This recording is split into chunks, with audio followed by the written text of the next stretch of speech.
Suspense.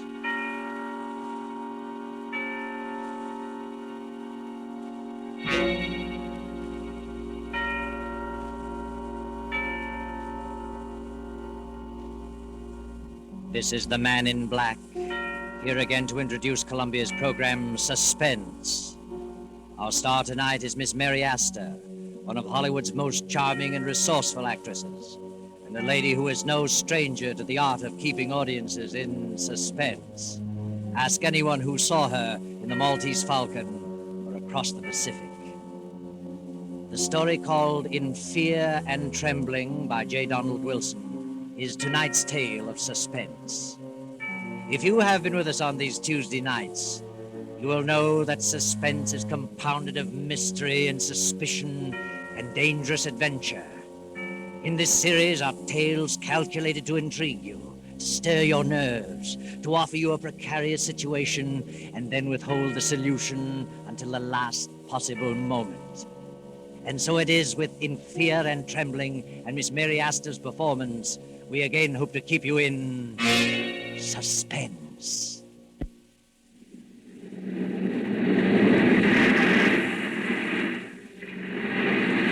At the edge of the cliff, overlooking the sea, sits a gray stone mansion, weather-beaten by the storms of several decades. To this mansion, Gilbert Durant brought his bride, Lucia. That was 4 years ago. Gilbert and Lucia were quite happy until a year ago, when Lucia's half-sister Beverly came to live with them. Gradually, something began to happen. Lucia felt that some insidious horror was beginning to gnaw at her happiness. She began to know that Gilbert's ardor was beginning to cool. He became more absorbed in his writing. Then she felt the cold clamminess of the great stone structure creeping about her, clutching at her heart. Anyone who saw her could tell that fear was growing in her mind, a fear of something which she could not or would not explain. One evening, Lucia, having excused herself at dinner, tossed on her bed in a fretful sleep. No. Don't. Get away from me! Mrs. Durant! Mrs. Durant, what's wrong? Oh, Benson, come in. Well, what on earth is wrong? Why were you screaming? Oh, Benson, I must have been dreaming. It was horrible. You're white as a ghost and shaking like a leaf. Yes, I know. Oh, Mrs. Benson, I can't stand it. It's driving me mad. That makes the 4th or 5th time I've dreamed the same thing, the same in every detail.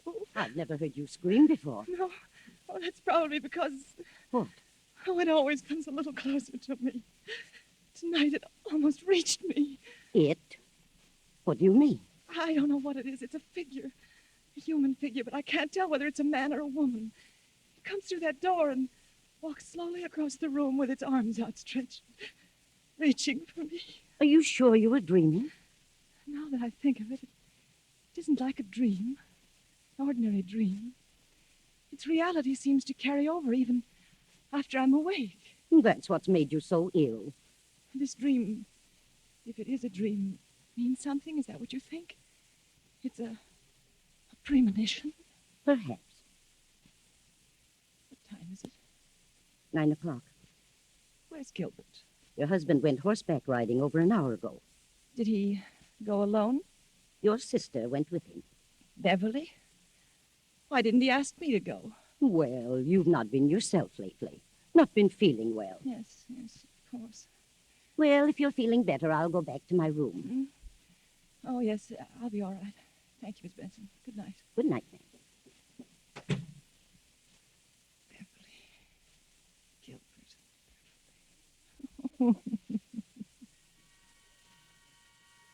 Lucia lay there for a while, staring wild-eyed at the patch of moonlight on the bedroom door, listening, waiting. Then, as the clock struck 10:30, the door opened, and a figure stepped into the room and moved noiselessly through the moonlight to Lucia's bed. Suddenly, Lucia opened her eyes. Gilbert, don't! Lucia, what's wrong with you? What are you doing in my room? I just wanted to know how you felt. How long have you been standing there? Oh, just a few seconds. I was dreaming, I guess. When I woke up, you startled me. Why were you yelling, don't, don't? I don't know. I haven't the slightest idea. I talked with Dr. Handy about you today. I told him how run down you were, and he suggested that I get a tonic for you. I'll drop in at the drugstore on my way home tomorrow evening. A tonic? Yes. Well, what is it? Oh, I don't remember. Something in strychnine. Strychnine? Yes, he said it would give you an appetite. Where have you been, Gil? Oh, I've been riding. Nice moonlight night. Very pleasant. Did Beverly enjoy it? Yes, she's an excellent rider. I've decided to buy that filly from Thompson. Going over there tomorrow afternoon. Is Beverly going with you? Yes. She's a good judge of horseflesh. Why? Nothing. I just asked. Well, good night, Lucia. See you at breakfast? Yes. Good night. Something and strychnine. Something and strychnine. Lucia jumps from her bed, rushes down to the library, snaps on the light and steps to the shelf holding the encyclopedia. She runs her fingers down the long line of books, LMNOPR, and then she stops and stares. The S to T is missing. Then she sees it on the desk, the missing volume. She rushes to the desk and stares down at the open page. Yes. Yes, that's it. Strychnine. I'll tell you what, Beverly, I'll leave the deal entirely up to you. Up to me? Oh, Gil, that's not fair. Why not? Well, suppose she turns out to be a lemon. I don't think she will, because you're going to have the job of training her. Oh, you certainly flatter me. Not in the least. Oh, good morning, Lucia. I just realized what time it was. You'll be leaving in a few minutes. Yes, it's 9 this very minute. Got to step on it. More coffee, Beverly? No, thanks. How do you feel, Lucia? Better. Much better. You better eat something. No, I can't. At least some coffee. Yes, I'll have some coffee. I've got to run. See you later, Lucia. Yes, Gil. And I'll see you this afternoon at 2, Beverly. Yes, I'll meet you in town at 2. Oh, Gil, don't forget Lucia's medicine. No, I won't. Bye, Lucia. Are you meeting Gil in town, Beverly? Yes, he wants me to decide on that filly he's interested in. Where did you learn so much about horses? Oh, seems to be natural. Why don't you get interested in horses, Lucia? Why should I? What are you interested in? Well, I am interested in a few things. My husband in particular. You don't act interested in anything. Really? Well, if you'll take my advice, you'll snap out of this coma and get some pep. Does Gil like women with pep? No man cares about a woman who sits around and mopes. I think you're a hypochondriac. Do you? And you should do something about it. I intend to. I intend to do something about it. I'm glad to hear it. Get out and do things. Play games, golf, tennis, swim, and ride. Maybe this medicine will fix you up. You know all about it, do you? What is it? Oh, I don't know. It's a tonic, a builder-upper. I wish I could believe that. But at least you can try it. Won't hurt you. No? I wonder.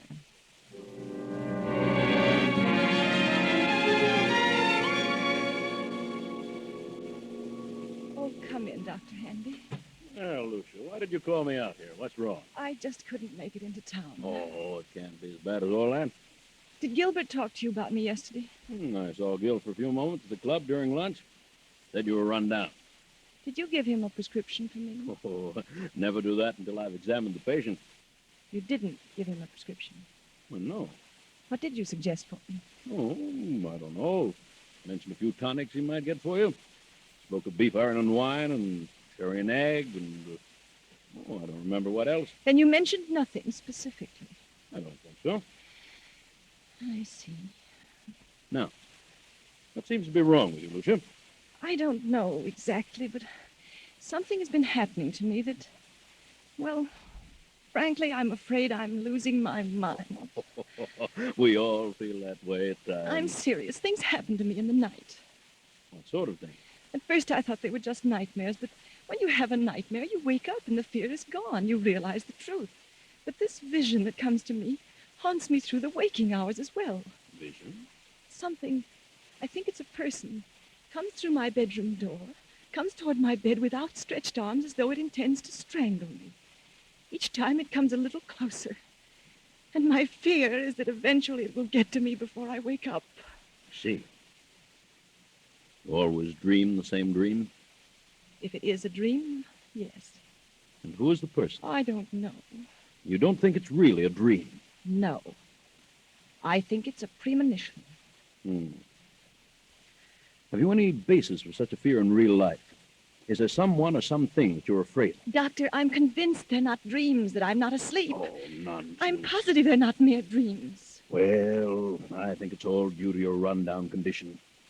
You probably don't sleep as soundly as you should, so you transfer sounds in the night to dreams and nightmares. That's exactly what I mean. If I'm only half asleep, I may be transferring actual movements and sounds into dreams.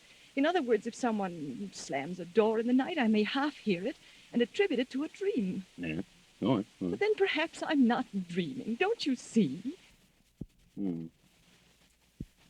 I think you'd better come into town and have a thorough physical.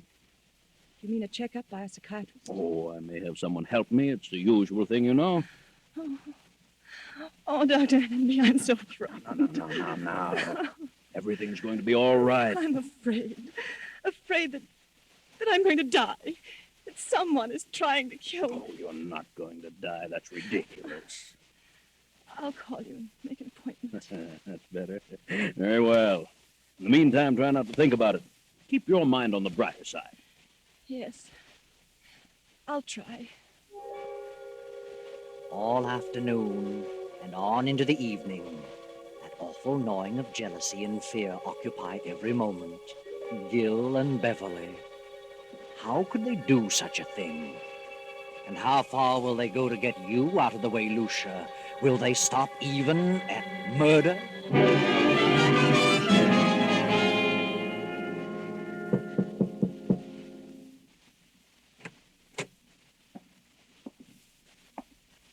Are you asleep, Lucia? No, I'm not asleep. How are you feeling?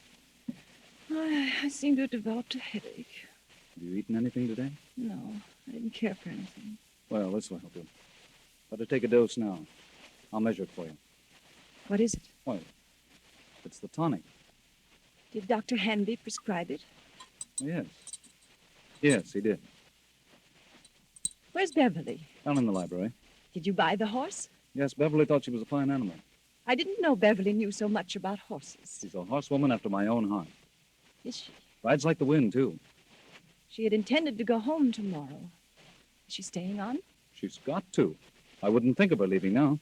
Why not? Well, for one thing, she's going to train the horse.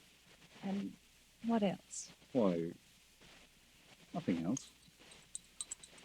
Here, take this. It's a little bitter, but you'll get used to it. Gil, Go ahead, it won't hurt you. I don't want it. And why not? It has poison in it. I suppose it does have a little, yes. But only enough to act as a tonic. I don't want it. I won't take it. Are you going to act like a child? Take it and quit arguing. I won't. Take it, swallow it down. I can't take it. You're impossible, Lucia. I'm afraid. You need this medicine, but you're so confoundedly stubborn you'd rather sit around and mope all day. Very well, there it is. You can take it or not. I'm disgusted trying to help you pull out of this. Good night. No. Wait, Gil. I'll take it. I don't care whether you do or not. There. I've taken it. Terribly bitter. Well, that's more like it. Now take another dose around 11. Gil, where's Mrs. Benson? Why, I told her she could have the night off. But she might like to spend the evening in town. You let her off? Yes, she's been sticking pretty close lately. Yes, she has. Good night. Good night, Lucia.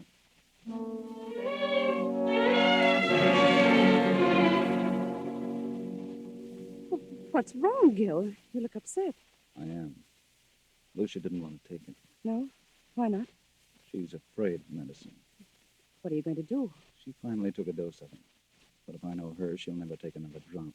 She's got to take it, Gil. You've got to figure out a way to make her take it. It can't be disguised.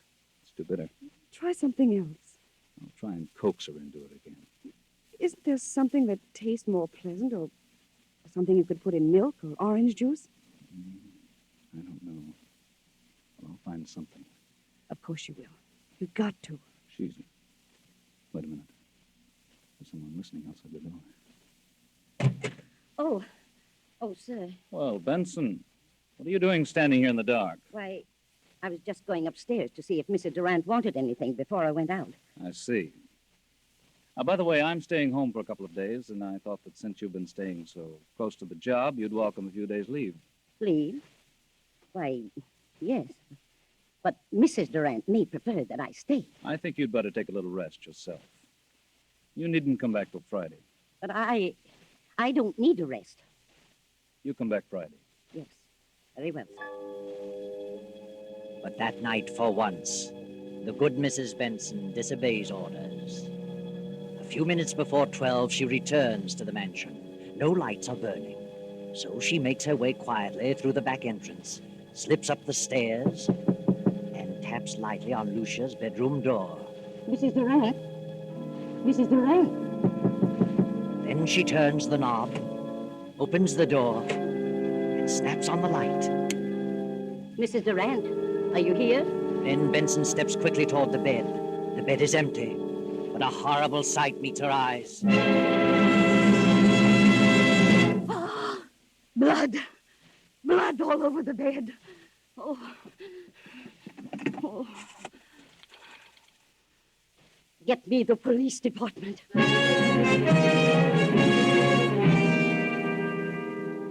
All right, Mrs. Benson. Now, just calm down and tell us what happened this evening. Well, earlier in the evening, Mr. Durant told me that I could have the night off since I'd been staying close to Mrs. Durant for some time. And then later he said he decided to let me off until Friday. I didn't want to go, but he insisted. Was there anyone else in the house? Yes, Mrs. Durant's half-sister, Beverly. Did you leave the house? Yes, but I sneaked up the back stairs and told Mrs. Durant I'd be back about midnight. If you had till Friday, why did you come back at midnight? Because we were both frightened. Of what? Well, Mrs. Durant had been having premonitions that someone was trying to kill her. Who was trying to kill her? She didn't know, but she was terribly frightened. Is that all? No. Her husband tried to get her to take some medicine he had brought home. She refused, and he got angry. How do you know he was angry?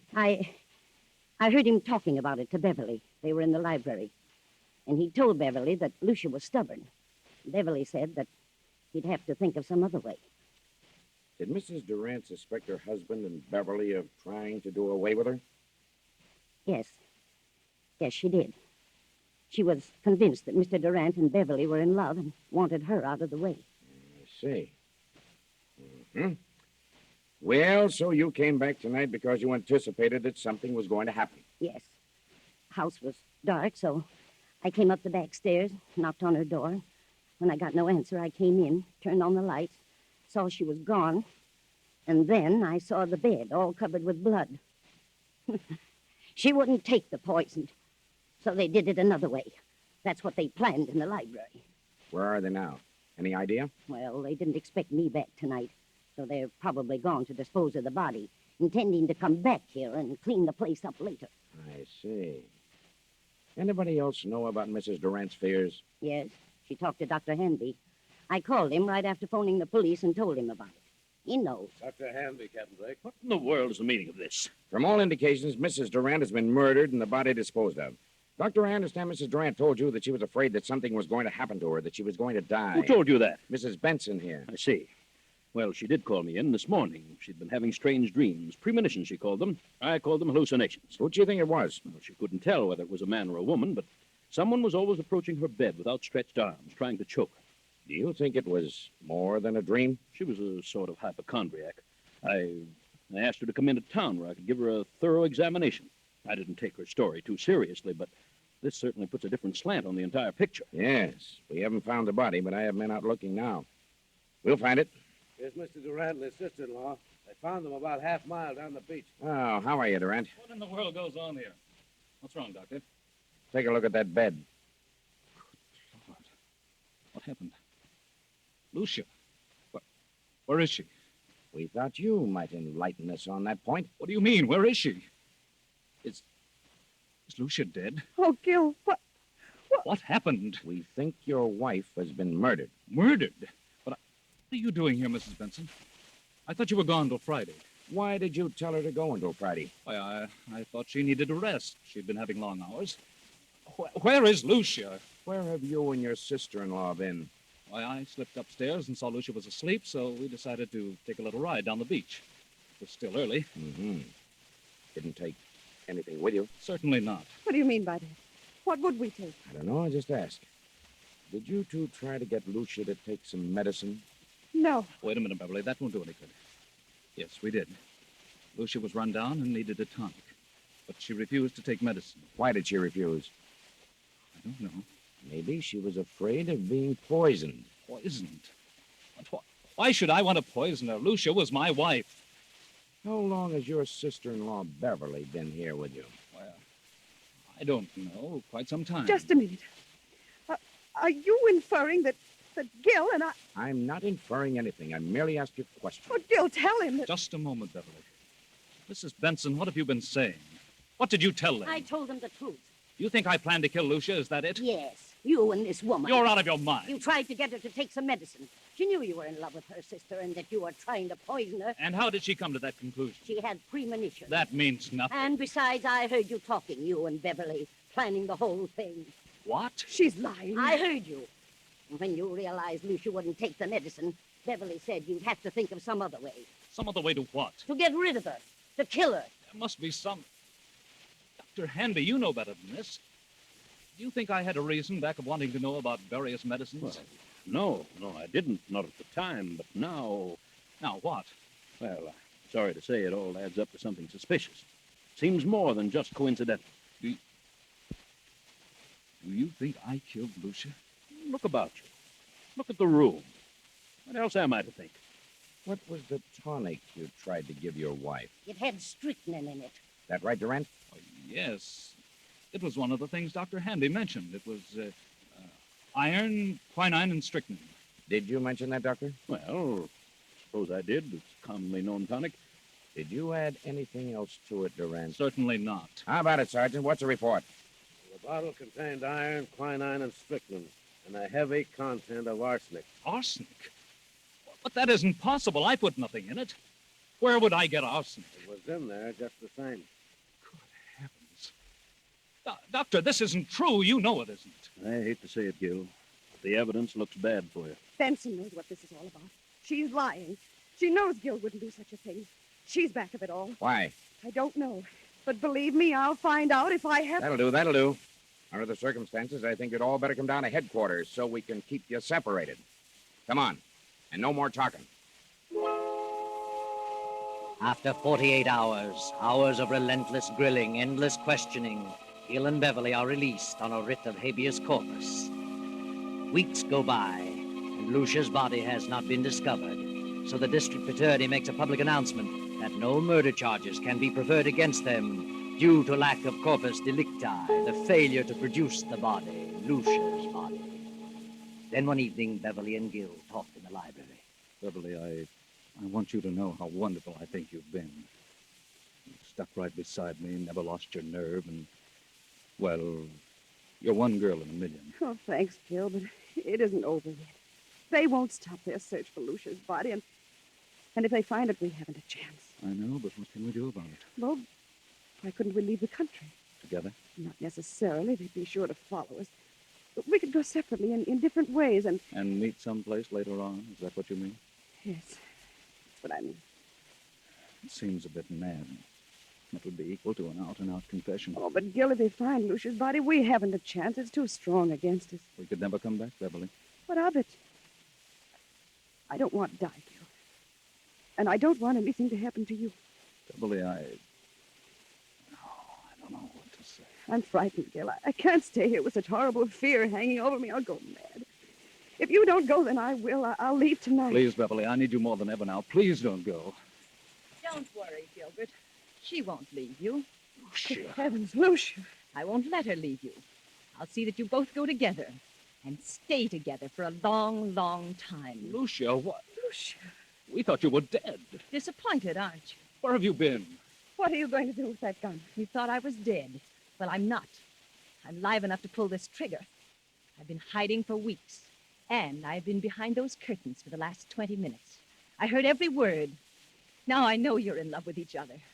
Now I know you wanted to do away with me. In love? Beverly and I? From the day she came here. She took you away from me. I did not. We never thought of such a thing. Never. Never entered our mind. Why lie about it? You've let your imagination run away with you, Lucia. You're insane. You think so? Well, if I am, it's your fault. Yours and Beverly's. You've driven me insane, both of you. I had a plan to get even with you, to make you pay for what you've done, but it failed. What plan? You see, I didn't know about the law of corpus delicti, but I do now. And this time there will be a body. 2 bodies. Yours and Beverly's. You're a suspicious-minded devil, Lucia. I planned to trap you on a murder charge, my murder, but it's going to be your murder now. You were convinced that Beverly and I were in love? Of course. I never needed a dream nor a premonition. I cut myself and smeared blood on the bed and disappeared. When I found they couldn't touch you without the corpus delicti, I came back to kill you. Lucia, you fool, you vicious-minded fool.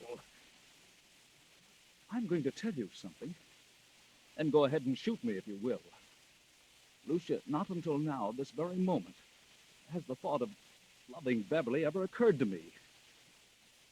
You never loved Beverly? No. But I can tell you this, Lucia. Now that I've seen you as you really are, I could never love you again, never. Gil! Wait, Beverly. But I was sure. I was convinced that you were Beverly. You were sure only because your warped, jealous mind convinced you that there was something between us. You mean You've certainly made a sorry mess of your life, Lucia. Then all I've done is killed your love. Oh, Gil. Yes, Lucia. And you've no one to blame. No one but your own miserable self. Gil! Lucia, don't, Lucia!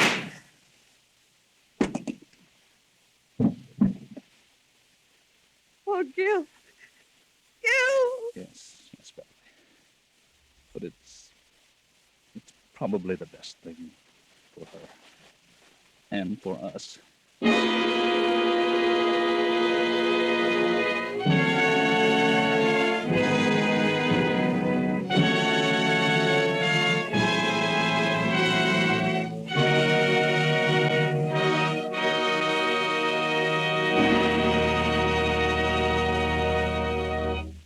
And so closes In Fear and Trembling, starring Metro-Goldwyn-Mayer's Mary Astor, tonight's tale of Suspense.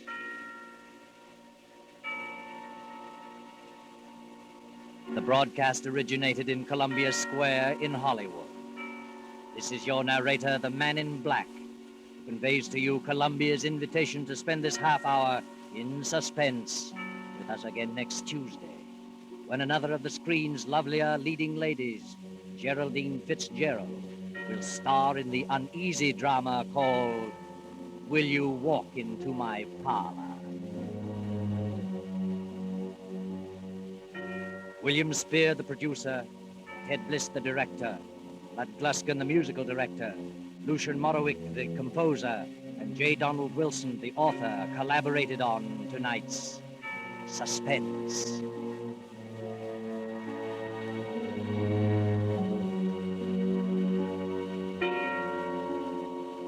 This is the Columbia Broadcasting System.